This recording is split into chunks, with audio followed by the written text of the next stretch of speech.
Hi everyone, thank you for tuning back in to the official channel for Masterpieces Writing and Editing LLC. My name is Erica and I'm the owner and the head writer and editor.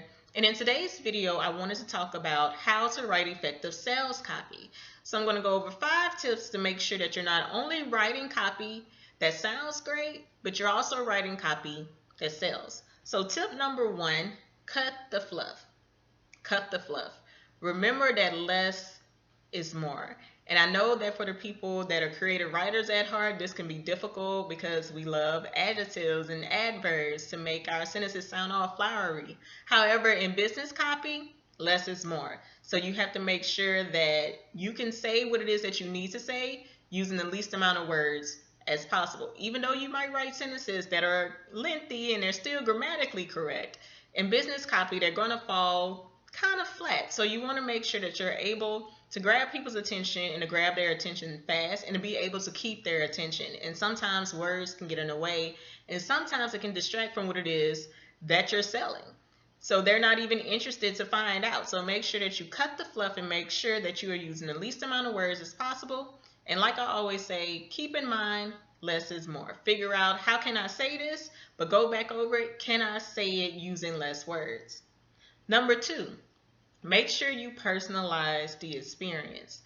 And I know for a lot of business owners, sometimes we get very sensitive when it comes to our product or our services that we're putting out because they're near and dear to our hearts, especially if we're operating in our gifts. However, it's not for you.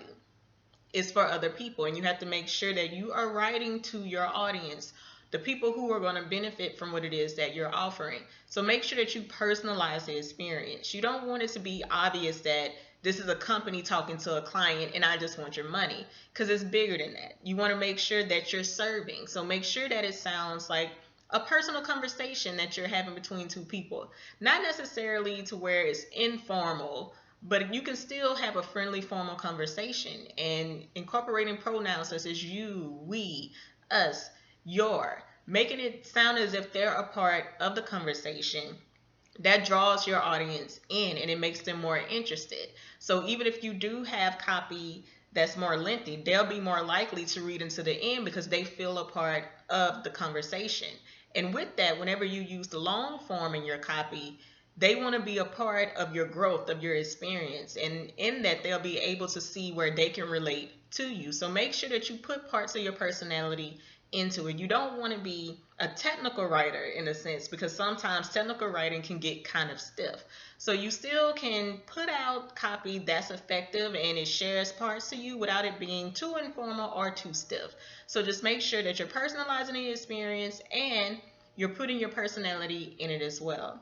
Number 3, know what your clients want and need. This is very important. Like I mentioned before, sometimes we can get sensitive because we feel, well, this is from my mind, my heart, my thoughts. However, you have to satisfy a need. In any form of business, you have to satisfy a need or a want.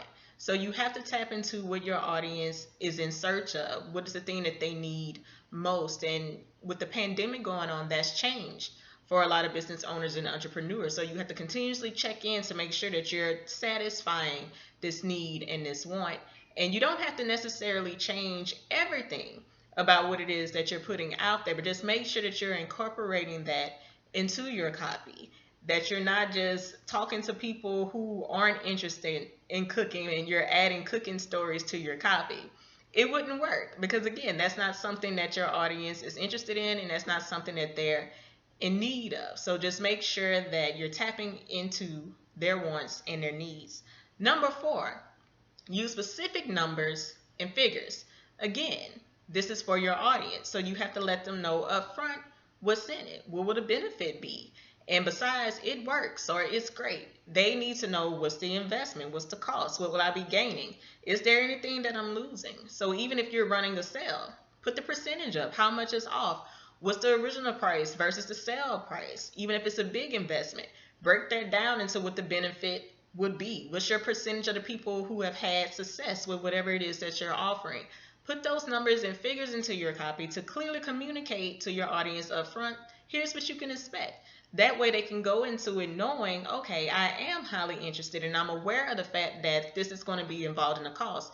Instead of just selling them something that leaves that out to where it's this air of mystery and they're ready to go, but then when they find out what's involved, they're not as interested anymore. And in a lot of times that can be seen as deceptive, and that can turn a lot of people off from you. So just be open and upfront. Now, you don't have to overshare everything. They don't need to know your profits or your losses. They don't need to know things of that nature. But as far as it benefits them, that's what they need to know. So last but certainly not least, make it plain. Make it plain. Communicate in a message where your audience can understand what it is that you're saying. I know that in some fields there's a lot of jargon, there are a lot of big words that only the people in that field understand. And while yes, that might make sense to you, it won't make sense to your audience. And they're not even able to decipher what it is that you're even saying to them. So you have to make sure that this is a message that everyone can understand, whether they're aware of exactly what I'm doing or they're not. Anyone, even if you look at children that are in grade school, will they be able to read my copy and understand and know what it is? Now, it's not saying that you have to dumb it down, because we all are very intelligent people, and especially if you're running a business, like, you have to know your stuff. However, you don't have to make that prominent or make that known. So if there's this really big word that you just love using, but you can say it using a much more common word that's easier to read, easier to recognize and pronounce, use it. There's no harm in that, and that's not taken away from who you are as a person or taken away from your expertise in a particular field. And again, like I mentioned before, everything that you're writing and putting out is for your audience. So you have to make sure that they're able to understand you, because again, they won't be able to communicate with you if they don't know what they're communicating about. So be sure to keep that in mind. So again, just to give you a recap with everything, make sure that you cut the fluff, personalize the experience, know what your clients want and need, use specific numbers and figures, and make it plain. And if you follow those steps, you will begin to write effective sales copy. And again, like I mentioned before, if it's not selling, it's not effective. So you might need to go to the drawing board, try it out again and again until you find a formula that works.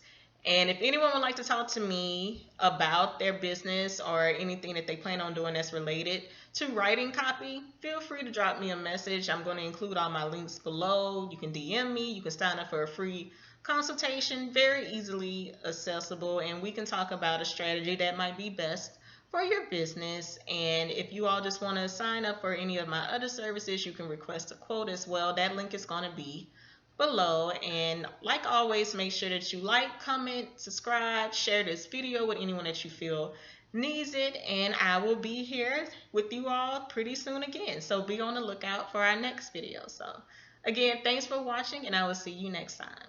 Bye.